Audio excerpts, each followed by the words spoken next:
कैसे हो आप सभी? आई होप आप सभी मस्त होंगे। अगर आप भी इंडियन एयरफोर्स का री मेडिकल देने जाने वाले हैं, अगर आपको नहीं पता है कि री मेडिकल में क्या क्या प्रोसेस होता है, कैसे होता है, वहाँ पे हमें क्या क्या बातों का ध्यान रखना चाहिए, मेडिकल में अगर आप पास हो जाते हो तो ग्रीन कार्ड आपको कब मिलेगा, सारी चीज़ें मैं आपको इस वीडियो में बताने वाला हूँ। ठीक है, तो वीडियो को लाइक कर दो, चैनल को सब्सक्राइब कर लो और टेलीग्राम चैनल नहीं ज्वाइन किए हो तो ज्वाइन कर लो। ठीक है दोस्त।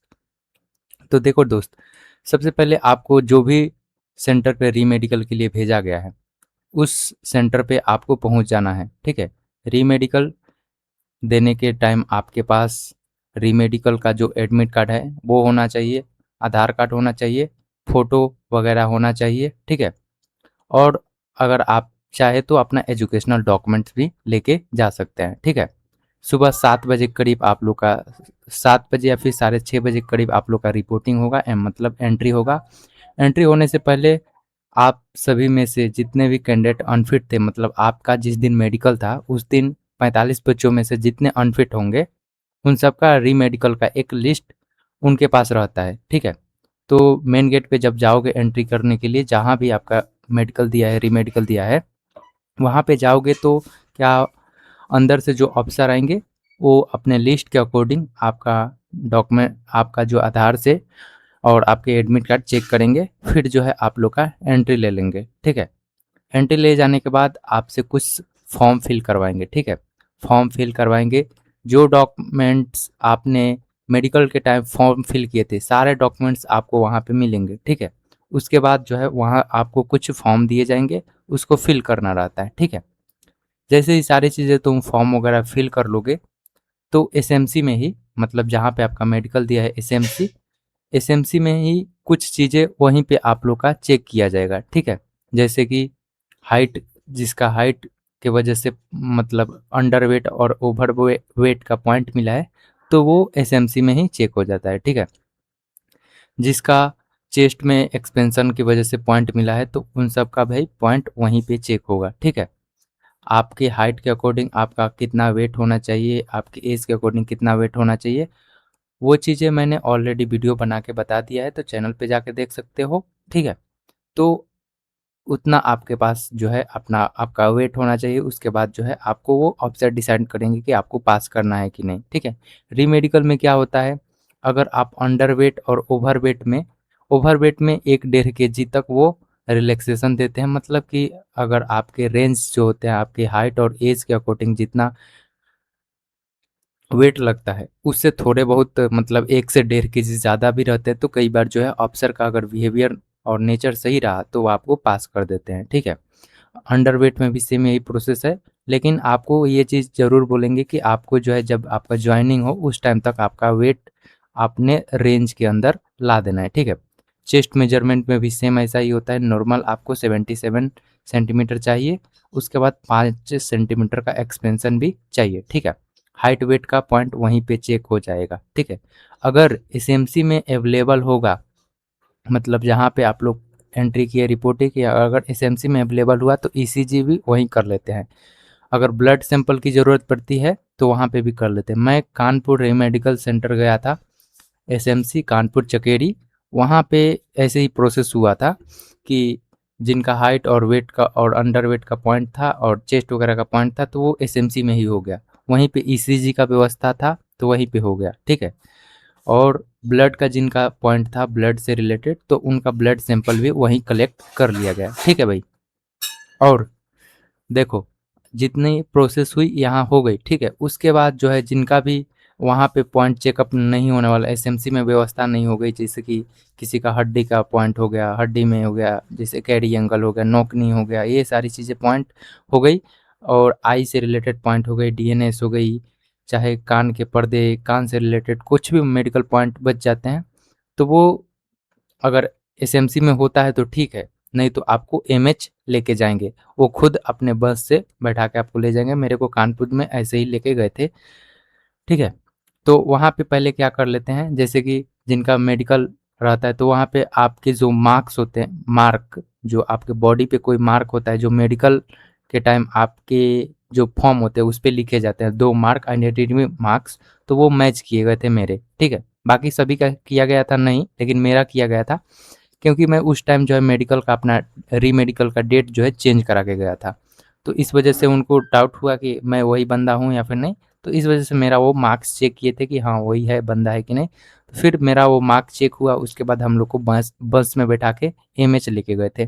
सेम ऐसे ही होगा आप सभी के साथ भी।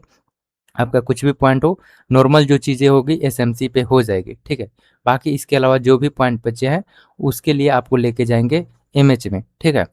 एमएच में आपको लाइन वाइज बैठा दिया जाएगा, ठीक है भाई। उसके बाद जिस भी कैंडिडेट का एक जैसे पॉइंट हो गए, मतलब एक डॉक्टर से दिखाने वाले, जैसे कि जिसका आंख से रिलेटेड पॉइंट हो गया, तो सबको एक साथ ले मतलब बुलाएंगे और उनको एक साथ लेके जाएंगे डॉक्टर के पास, जो आई स्पेशलिस्ट होते हैं एमएच में, वहाँ पे लेके जाएंगे, ठीक है। वहाँ पे लेके जाएंगे जिनका आंख का पॉइंट रहेगा, तो जिनका नियर विजन हो गया, कलर विजन हो गया, डिस्टेंस विजन हो गया, या फिर जो आई रोटेशन बॉल होते हैं वो चीज़ें नहीं होती है, तो उन सब का पॉइंट एक एक करके बारी बारी से चेकअप किया जाएगा। मेडिकल में जैसे आप लोग का आई चेकअप हुआ था सेम वैसे ही होगा, ठीक है।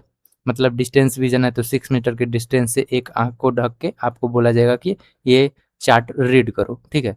उसके बाद जो है नियर विजन में होगा तो ऐसे ही, कलर विजन में होगा तो ऐसे ही, बाकी आई रोटेशन बॉल वाला होगा तो आपको वहाँ पे रोटेशन चेक करेंगे, नॉर्मल ऐसे चेक करेंगे।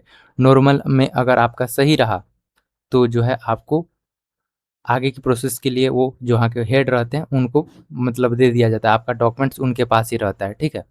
उसके बाद जिनका अगर नॉर्मल नहीं आता, चश्मा वगैरह यूज़ करते हैं, तो उनसे बोला जाता है कि चश्मा यूज़ करते हो, चश्मा दिखाओ, प्रिस्क्रिप्शन दिखाओ।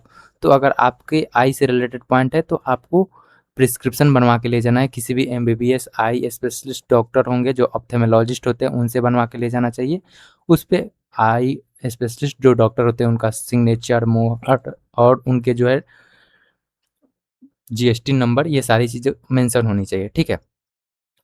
वहाँ पे आई में पहले आपका नॉर्मल चेकअप होगा, नॉर्मल से नहीं होगा तो मशीन से भी चेक करते हैं आपके आइज़ का नंबर पता करने के लिए, ठीक है। कलर विज़न में वहाँ पे आपको इशिहारा का बुक पढ़वाएँगे।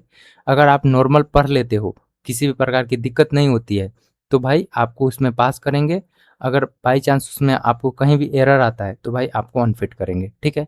लेकिन वहाँ वो जो भी चीज़ें करेंगे, वो वहाँ के जो सीनियर अफ़सर रहते हैं वो ही करेंगे। उससे पहले जो भी आपका मेडिकल असिस्टेंट वाले जो बंदे रहते हैं वही चेक करते हैं, नॉर्मल पहले तो वही करेंगे, फिर जो है आपका आपका जो भी रिजल्ट रहा उसके बाद जो है जो वहाँ के सीनियर अफ़सर रहते हैं वो खुद से भी चेक करेंगे, उसके बाद जो है आपको अनफिट या फिर फिट का डिसीजन लेंगे, ठीक है।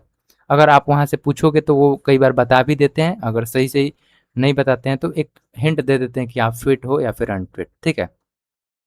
बाकी जिनका आई से रिलेटेड पॉइंट था तो ऐसे आपको आई वाले डॉक्टर के पास सभी को लेके जाएँगे। फिर जो है जिसका कान से रिलेटेड ईएनटी स्पेशलिस्ट से, मतलब कानों से, नाक से रिलेटेड पॉइंट हो गया, तो उन सबको छाँटेंगे, मतलब। और जो जिनका मेडिकल हो गया उनको एक जगह फिर बैठा देंगे, बाकी जो बचे रहेंगे फिर उनको लेके जाएँगे ईएनटी स्पेशलिस्ट। फिर वहाँ पे आपका फिर से मेडिकल होगा, जैसे आपका इनिशियल में हुआ था सेम वैसे ही चेक करेंगे। नॉर्मल सब चीज़ रहा तो फिर वो आपके जो डॉक्यूमेंट रहते हैं उनके पास रहते हैं, वो खुद डिसाइड करते हैं कि क्या करना है क्या नहीं, ठीक है। उसके बाद अगर आपका ईसीजी का पॉइंट हो गया तो आपको पहले लेके जाएंगे ईसीजी के लिए। ईसीजी आपका नॉर्मल चेकअप होगा। अगर ईसीजी आपका नॉर्मल आ गया तो सही है, नहीं आता है तो कई बार इको भी करते हैं, कई कई सेंटर पे ये भी नहीं करते हैं। अगर एक बार दो बार अगर करते हैं तो ठीक है, बाकी आपका जहाँ पे मेडिकल है वहाँ पे जो अफसर है वो कैसे बिहेव करते हैं ये तो भाई आपकी किस्मत के ऊपर डिपेंड करता है कि वो एक बार करते हैं, दो बार करते हैं, या फिर दो तीन बार करने के बाद भी नहीं आता है तो इको भी करते हैं। बाकी जहाँ जहाँ आपका मेडिकल होगा वो वहाँ पे डिपेंड करेगा कि कैसे क्या करते हैं, हर एक बार चीज़ें ये अलग अलग होती रहती है, ठीक है। तो ईसीजी का भाई ध्यान रखना कि आपको जो है घबराना नहीं है, नॉर्मल रहना है, रिलैक्स रहना है, कुछ अच्छी चीज़ें सोचना है जिससे सही रहे। आँख बंद करने को बोले कि आँख बंद करके मतलब सो जाओ, लेट जाओ, तो आराम से लेट जाना है। उस टाइम जो है कुछ अच्छी चीज़ें सोचना है, कुछ उल्टी-सीधे नहीं सोचना है, आराम से आपका ये भी क्लियर होगा, ठीक है। बाकी जिनका डीएनएस होगा माइल्ड वाला तो वो नॉर्मल होता है, वो चल जाता है, वो ईएनटीएस डॉक्टर जो देखते हैं वही चेक कर लेंगे, वही डिसाइड कर लेंगे कि आपका क्या होगा। जिनका कैरी एंगल होगा तो जो लोकोमोशन टेस्ट करते हैं, जो चेक करते हैं उनसे वो सारी चीज़ें चेक की जाती है कि आपका सारी चीज़ें सही है फिर नहीं, आपका एंगल कितना आ रहा है, आपका जो एंगल है वो एयरफोर्स के मेडिकल स्टैंडर्ड के अकॉर्डिंग है या फिर नहीं, ठीक है। जिनका नौकरी का पॉइंट हो गया तो सारी चीज़ें आपका नॉर्मल पहले चेकअप होगा। सारे डॉक्यूमेंट्स जो है आपके जो स्पेशलिस्ट वहाँ के डॉक्टर रहते हैं उनके पास रहेंगे, आपके जो भी डॉक्यूमेंट्स रहेंगे। ऐसे हर एक जो बंदे होंगे जिनका एक जैसे पॉइंट होंगे उनको एक जैसे डॉक्टर के पास सभी को साथ में लेके जाएँगे। बाकी जिनका पॉइंट नहीं चेक हुआ रहता है, मतलब जिनका दूसरे डॉक्टर से दिखाना रहता है, उनको बैठने को बोला जाता है। फिर जो है वो उधर से चेक करा के आते हैं तो फिर उसको लेके जाते हैं। ऐसे ही प्रोसेस वहाँ पे होता है, ठीक है। बाकी जिनका 2-3 पॉइंट रहता है तो एक दिन में कुछ पॉइंटें अगर चेक हो जाती है तो सही है, नहीं तो फिर नेक्स्ट डे आपको बुलाया जाता है। जैसे ब्लड का हो गया तो पहले दिन तो आप जाओगे तो अगर पहले डॉक्यूमेंटेशन वगैरह करके कर देंगे, उसके बाद अगर एमएच में उस दिन ले जाते तो ठीक है, नहीं तो कई-कई पे सेंटर पे क्या करते हैं, एक दिन आपको डॉक्यूमेंटेशन कराएँगे और दिन भर बैठाए रहेंगे और शाम को छोड़ देंगे। कहेंगे कि आपका कुछ नहीं होगा इस दिन। फिर नेक्स्ट डे बुलाएँगे, नेक्स्ट डे आपको जाना पड़ेगा, नेक्स्ट डे आपको जो है मेडिकल सेंटर जो आपका एमएच होगा वहाँ पे भी लेके जाते हैं, ऐसे ही वहाँ पे होते रहता है। तो देखो भाई, मैं आप इनिशियल में नहीं फिट हुए तो आपको जो है री-मेडिकल में भागम-भाग का भाई सामना करना पड़ सकता है। वहाँ पे भाई कई बार जो है बहुत ज़्यादा आपको इधर-उधर घूमना पड़ सकता है, ठीक है?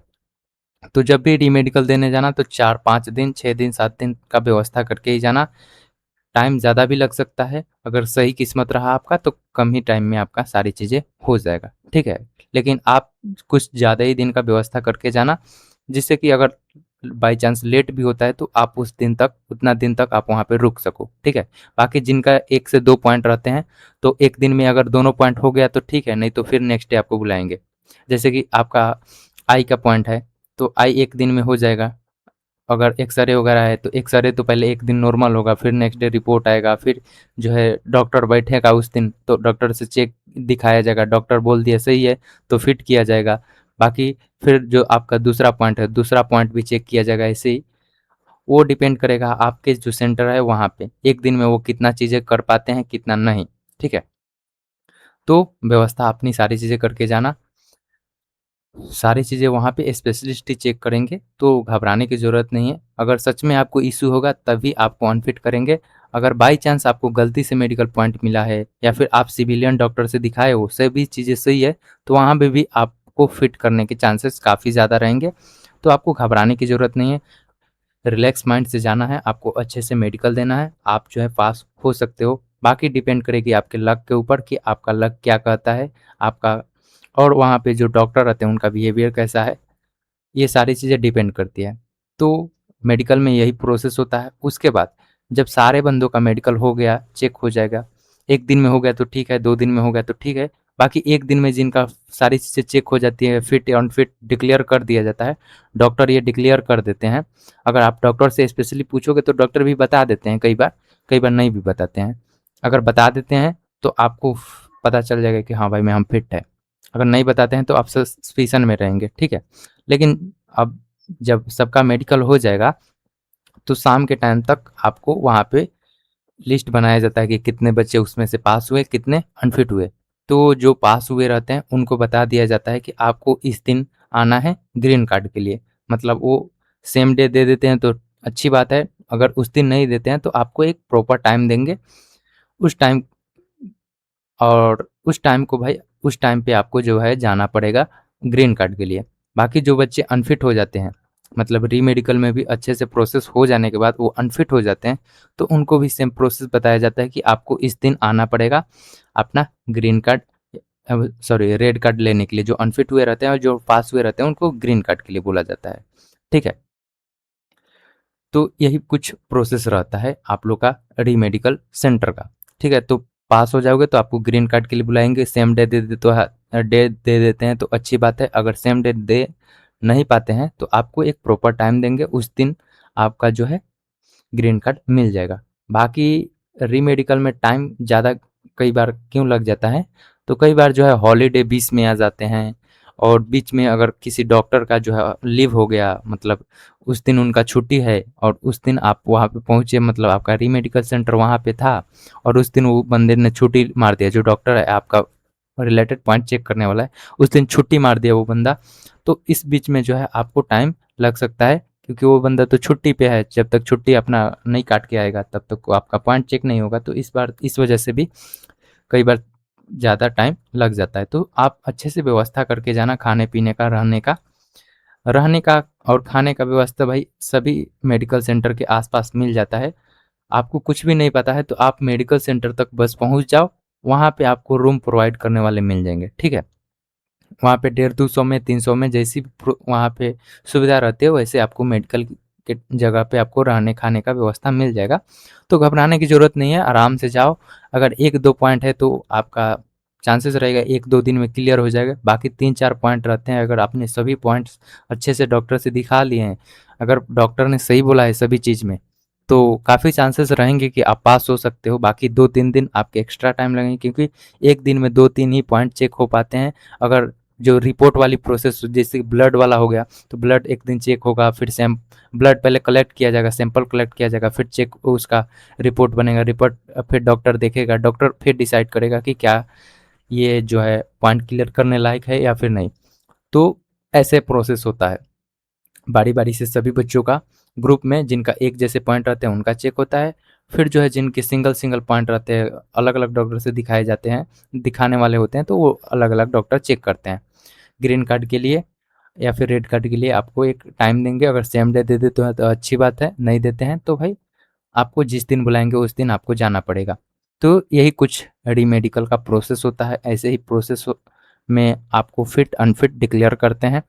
जो भी चीज़ें होती है सभी चीज़ें अच्छे से एग्जामिन करने के बाद जो वहाँ के ऑफिशियल स्पेशलिस्ट डॉक्टर रहते हैं वो चेक करते हैं। बाकी मेडिकल स्टैंडर्ड के अकॉर्डिंग होता है एयरफोर्स के, तो भाई आपको फिट किया जाएगा, नहीं तो आपका लक जाने कि आप अनफिट हो पाते हो या फिर फिट, ठीक है? तो यही कुछ प्रोसेस था। जितनी भी चीज़ें थी मैंने एक्सपीरियंस किया था री-मेडिकल में, लेकिन मैं री-मेडिकल जब देने गया था तो मैं वहाँ पे रुका ही नहीं था, क्योंकि मुझे बुखार आ गई थी, फिर मैं छोड़ के चला आया कानपुर से, ठीक है? तो यही कुछ था जो सीन मुझे जहाँ तक पता थी, लेकिन लास्ट तक मैं जो नहीं रुक पाया था, जितना प्रोसेस पता था तो उतना बता दिया। बाकी मेरा जो लास्ट इनटेक यानी 0 टू 26 था, 01 26 में कानपुर गया था और उसमें भी बीच में इस छोड़ के चला आया, ठीक है? फिर 0 टू 26 में मेरा री-मेडिकल था, तो वहाँ पे लखनऊ में गया ही नहीं। उस टाइम मेरे फाइनल ईयर के एग्ज़ाम्स चल रहे थे, तो वो भी छोड़ दिया। तो जितना एक्सपीरियंस था सारी चीज़ें मैंने बताया री-मेडिकल से रिलेटेड। आपके जो भी पॉइंट है आप सिविलियन में दिखा लिए होंगे अभी तक। बाकी जाओ अच्छे से, आपका मेडिकल क्लियर हो जाने के चांसेस रहेंगे। बेस्ट ऑफ लक, जो है आप लोग का मेडिकल क्लियर हो, आप पास हो जाओ एंड आप जो है ग्रीन कार्ड पाकर आप जो है पीएसएल का इंतज़ार करो। बाकी कुछ भी डाउट बचे तो आप कमेंट कर देना, आपके कमेंट का हमको टाइम मिलता है तो, क्योंकि मैं जॉब करता हूँ तो टाइम मिलेगा तो भाई मैं आपको रिप्लाई ज़रूर कर दूँगा, ठीक है? जय हिंद दोस्तों।